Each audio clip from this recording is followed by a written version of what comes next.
Hello, welcome to Chapter 3, Section 2, Using Algebraic Methods to Solve Linear Systems. So in this section we're going to talk about two major methods, and first one is going to be the substitution method, and the other is the elimination method. Both of these you've seen before in Algebra 1. And then we're going to use the methods to talk a little bit about some linear algebra stuff. Real quick, just as we start this, I will work out these problems, but I want to mention that this idea of solving a system of equations, this is going to be very, very important. There's a whole class, a branch of mathematics called linear algebra, where we explore this idea. And if you go to study math or possibly some of the other STEM classes, you will learn about linear algebra when you get to college. For this example, we have two equations because we have two variables. So the number of equations has to equal the number of variables in order for us to solve this. If we have more variables than we have equations, we get an infinite number of solutions. So all these things are things that are going to be coming down the line. There's a couple of ways that we can solve systems. Two of them, like I said, we're going to talk about in this class, in this section, sorry. One of them is solving by graphing. That is not something that we're going to specifically talk about, but I will show it to you because it's an easy way to solve. Basically, you just graph it on Desmos and see where the two lines cross. And I'll show a little bit of that maybe when we get to the last example in this. You can also solve systems of equations using things called matrices. And unfortunately, I love matrices, but unfortunately we don't get into matrices in Algebra 2. It's in Chapter 4 if you want to look it up, but also it's something that we don't do it in Algebra 2 because they cover it really, really well in pre-calculus. So there's a lot of different methods that we can do to solve the systems, and matrices are actually nice because, as I was saying a moment ago, for these problems we're going to have two variables, x and y, with two equations. You can solve this with matrices, but matrices, the way that it works, actually makes larger systems a little bit easier. You can use substitution for like three variables, x, y, and z, with three equations, or even more.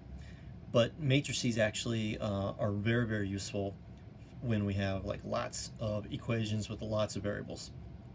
So like I said, we don't get into that in Algebra 2, but it is something you're going to see in pre-calculus. So anyway, the reason why I stopped for a moment to talk about that is just to let you know that this stuff is really kind of important. It forms the basis for a subject area after calculus, even where you learn about differential equations that have a differential. And at this point, that's just words, but you will learn about that, like I said, later. And those are incredibly useful in scientific and engineering applications. But of course, I'm starting to ramble on too much. It's already 4 minutes into the video and I haven't even started doing any problems yet. So let's get started. All right, so we're going to solve by substitution. And the method that we're going to use, and I've got two problems here. The method that I'm going to use is this, right? We're going to choose one equation out of the two that I have and solve for one variable. And I'll type all this up and post it in Schoology. So it doesn't matter which equation you pick, it doesn't matter which variable you pick. Usually step one, if everything works out, step one is already done for you. It is in this problem, it's not in this problem, but I only got one little thing I need to do for this one to make it work. All right? Step two is to substitute the expression that you're going to get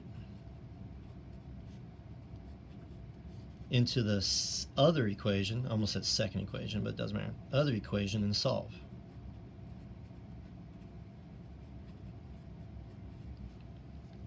And then step 3, hopefully I got enough room here. Step 3, you're going to get a value. You're going to substitute that value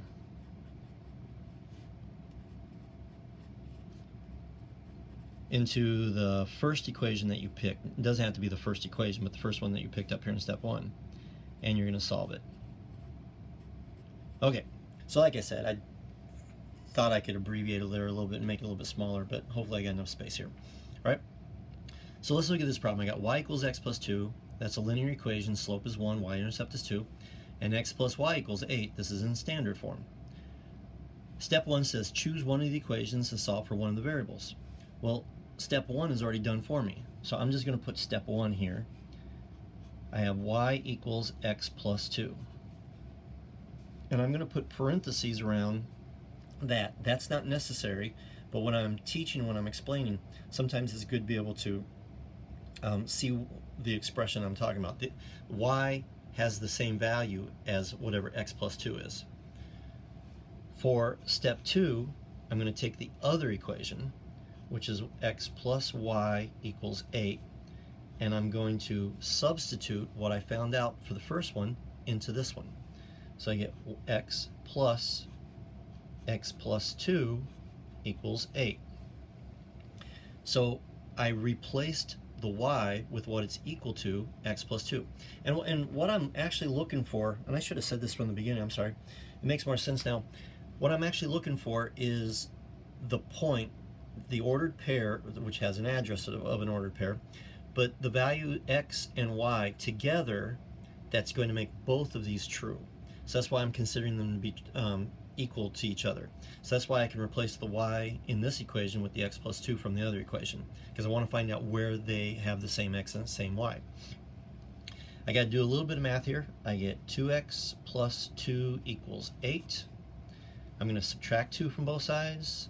I'm going to get 2x equals 6. Divide by 2, and I get x equals 3. So my first value is x equals 3. Now, step 3, I'm going to substitute this value into the equation I picked for step 1. Y equals x plus 2. I'm going to replace that x with 3. It looks like y equals 5. So my solution, you can write it like this. You don't have to. You've already got x equals 3 and y equals 5. That's fine. But a lot of times the teacher is going to want you to write it this way. I don't, but I'll mention it. Now what that means is that if I graph y equals x plus 2 and x plus y equals 8, then this is going to be the point of intersection. And like I said, I'll get to that. We'll talk about graphing in the third video. All right, let's talk about this one. Step 1, unlike last time, I don't have either of these set up to go. It doesn't matter which one I pick. If I go for the first equation, I'm probably going to go for the y, and I just subtract 2x from both sides. So I'm going to write it over here. I could use y equals 6 subtract 2x. I could use that. The other thing I could use, I could add 8x to both sides, or I could use y equals 1 plus 8x. It doesn't matter which way you go. It really doesn't. Both of them are good. So I don't care. I'm going to pick that one. So for my first step, I'm going to say y equals 1 plus 8x, because I added 8x to both sides of that. Should have probably showed that step, but that's okay. Step 2, I'm going to write the second equation, 2x plus y equals 6. And this is what y is equal to, so I'm going to put it in there. 2x plus 1 plus 8x equals 6. I'm not multiplying anything by the y, so I don't have to worry about any distribution here. I get 2x plus 8x, which is 10x.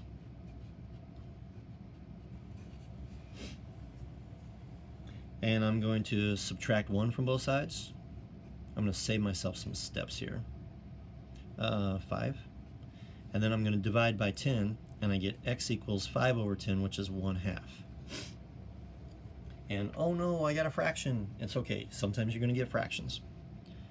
Finally, for step 3, I'm going to take that value like I did last time. I'm going to put it into the equation that I chose first. Except here's one thing I'm going to ask you to do. There's a chance that I might have messed that up. It's easy for me to make a mistake. Maybe I wrote 1 minus 8x. I was like thinking negative 8x. I wrote that there. So what I'm going to ask you to do is to not put it in here, but to put it into the original equation that you chose, which is y minus 8x equals 1. So go back to the original. I'm going to tell you why in just a second. So this is y minus 8 times 1/2 equals 1. That's a 2. Y subtract 4 equals 1. And if I add 4 to both sides, I get y equals 5. So my solution is going to be 1/2, 5. Okay, now, I want to make sure that I got this right. So one thing that you can do before you turn this in, before you finish it, is just go back and check. So let's go back to number 1. I had y equals x plus 2. I'm going to draw a line. I'm going to draw a line down from it. My y for my answer is 5. My x for my answer is 3. So 5 is okay. I can leave that alone. 3 plus 2 equals 5. They're both 5, so that's all right. That checked. Then I do it with my second equation. X plus y equals 8. Make your t. So my x is 3, my y is 5, and 3 plus 5 equals 8. So both of them are 8, so it's okay. Let's do that over here. I got 2x plus y equals 6. So my x is 1/2. That's 2 times 1/2. My y is 5. 2 times 1/2 is 1, and 1 plus 5 equals 6. So that one works. Put a check mark next to it. And let's try the last one. Y subtract 8x equals 1. So my y is 5. My x is 1/2. 8 times 1/2 is 4, so I get 5 minus 4, which equals 1. So I'm able to check my answers to see that I got those correct, and I don't have to worry about it before I turn it in. All right. Try not to make this video too long, but I'll try to squeeze in a couple more problems here.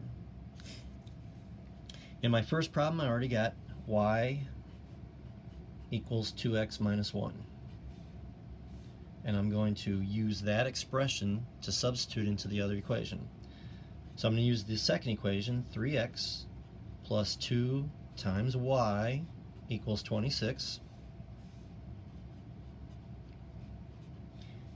And I'm going to replace that y with this expression, 2x minus 1.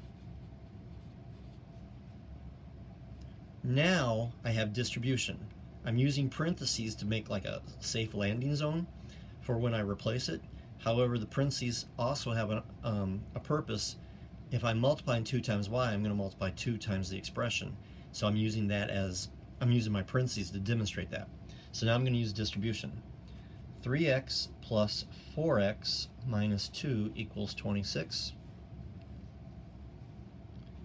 7x minus 2 equals 26. And I'm going to save a little bit of space. This is some Algebra 1 stuff. I'm going to add 2 to both sides, get 7x equals 28.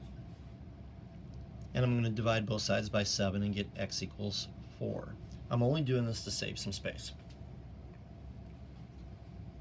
My step 3, I go back to the equation that I picked first, which is this one. I didn't modify it like the second problem I did. Okay, this one didn't get modified, so I can start with this. Y equals 2x minus 1. And I'm going to replace that x with 4. So y equals 8 minus 1 and y equals 7. So my solution is going to be 4, 7. And I should write this down, but I'm being mindful of how long these videos are when I upload them, so I'm just going to talk it out. So if I do 2 times 4, that's 8. 8 minus 1 does equal 7, so that one checks. And then if I do 3 times 4, which is 12, 2 times 7, which is 14, 12 plus 14 does equal 26. So I should write that down, but like I said, I'm just saving some time here. Now, which equation should I pick? If I go for this x or that y, I have to subtract the other term and then divide. Now, that's going to be a little awkward. Okay. If I go for that x, I have to add 2 to both sides and divide by 2. That's still awkward. It's not as bad as the other one, but still awkward. And you can do that. It's not going to make the problem wrong. But it's going to be easy if I go after this y. This is the opposite of y. So all I have to do is find the opposite of everything. The opposite of y is y. So I'm going to choose 2x minus 2 equals the opposite of y. But then I'm going to multiply both sides by -1. That's going to give me negative 2x plus 2, and that's going to equal positive y. So I'll put parentheses around that, and it doesn't matter if the y is on the right side. It's best form if you put it on the other side, but don't worry about that. Now I'm going to go to the other equation. 5x plus 6y equals -9. And I want to point out something. I said choose the first equation. I always mean the first one that you start with. The first one I started with was the second equation if I look at it like 1, 2. That doesn't matter. Okay, so this is the first one that I started with. Oops, sorry, I made a mistake. I just didn't write it correctly. I think I said it, but I wrote an x. That's supposed to be a y. So I do 5x plus 6 times negative 2x plus 2 equals -9. So I replaced this y with negative 2x plus 2. Alright, so I got a little bit of work here. 5x minus 12x plus 12 equals -9. Negative 7x plus 12 equals -9. I'm going to subtract 12 from both sides. Negative 7x equals -21. And I'll divide by -7. X equals +3. Now I got to find the y. So I go back to the equation that I picked first, which is this one. And don't use this, use this. 2x subtract 2 equals -y. The reason why I say go back to the originals is because if you did make a mistake in this step, you're not going to know from your check. Okay, I'm sorry, you'll know from your check, but you won't know that you got anything wrong because you're using wrong information. If you go back to the original, when you do your check, you'll be able to figure out where you made your mistake. Right? I don't know if I said that right. Oh, don't worry about it. All right. So I know x equals 3, so I do 2 times 3, subtract 2 equals the opposite of y. 6 subtract 2, and I got the opposite of y equals 4. So this tells me that y equals -4. And my solution, xy equals 3, -4. Okay, I will be doing 4 more of these when we get to the guided practice problems in that video. But in the next video, I'm going to show you a different method, the elimination method. Be sure to ask questions in the discussion.